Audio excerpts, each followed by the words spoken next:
Wall Street's major indexes dropping more than 1% Thursday afternoon on news on a report of a possible tax hike.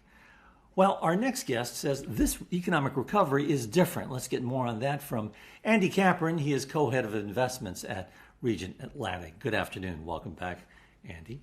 So there's a report out there saying that President Biden will propose almost doubling the capital gains tax rate on wealthy individuals to nearly 40%.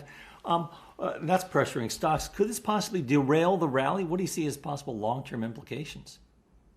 So I think the market's reaction to that headline number is normal. It's normal to look at a doubling of the capital gains tax rate and say that changes people's opinions about stocks. What I think is important to keep in mind is this is only the first volley, the first shot across the bow in what is likely to be a long negotiation among different stakeholders in Washington. But here's what we do know. We do know that capital gains taxes on investments, are likely to rise over the course of the next few years. They've been historically low. What can investors do about that? What should they think about as they're doing it? It might make this year a very good year to recognize capital gains, and it might make certain investments winners versus losers. A lot of people have substantial capital gains in stocks like Apple, Microsoft, Amazon, things that they bought, say, 5 years ago that have quadrupled, quintupled, gone up a lot.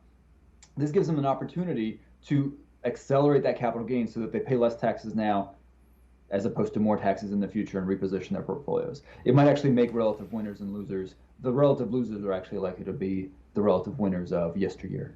All right. Well, today we got jobless claims, weekly jobless claims. They fell to a new one-year low. Now, you're saying that this economic recovery is different from those in the past. So how should investors rearrange their portfolios to take advantage of this particular economic recovery that you say is different?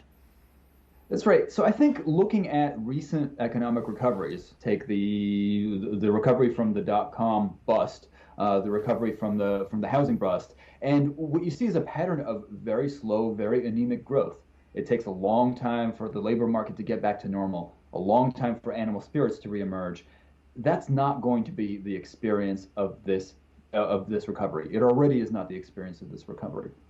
We're likely to get back to full employment by the end of this year. A far cry from how long it took to get back to normal from the previous recession. Animal spirits are already running hot. Inflationary pressures are already starting to build. And here's what it means for investors. Here's how you position your portfolio to benefit from this.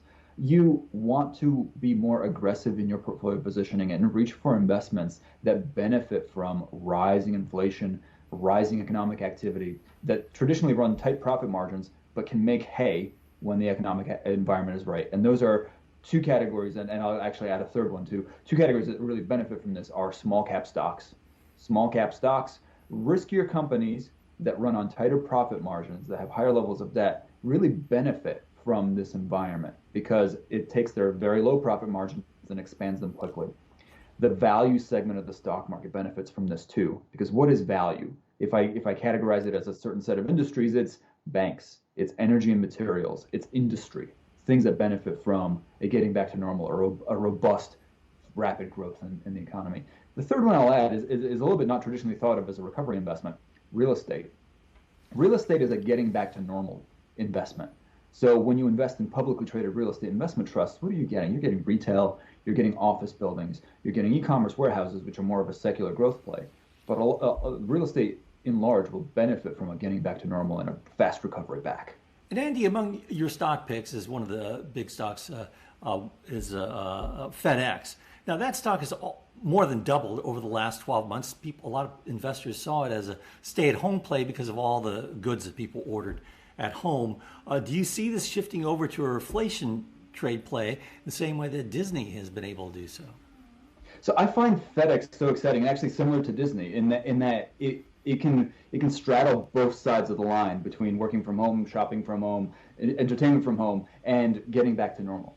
FedEx is likely to consolidate and keep its gains from an increase in shop from home. People have gotten more comfortable with the idea of clicking and ordering and getting it to their doorstep. But here's where FedEx has earned historically a lot of its profits: overnight delivery for businesses. Those little envelopes full of paper that need to get signed and need to get back right away. They're likely to get sent in much higher volumes over the course of 2021 relative to 2020 because people won't be working remote anymore. And that's going to allow them to fire on all cylinders. And valuations right now, it's trading at 24 times earnings. Is that on the high end? I mean, is there more? How much more room north is there for the stock?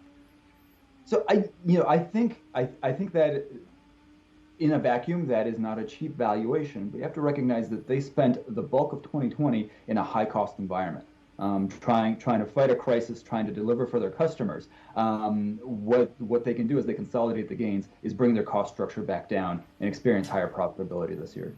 Okay, thank you, Andy, for your thoughts. Our thanks to Andy Kaprin of RegentAtlantic. I'm Fred Katayama in New York. This is Reuters.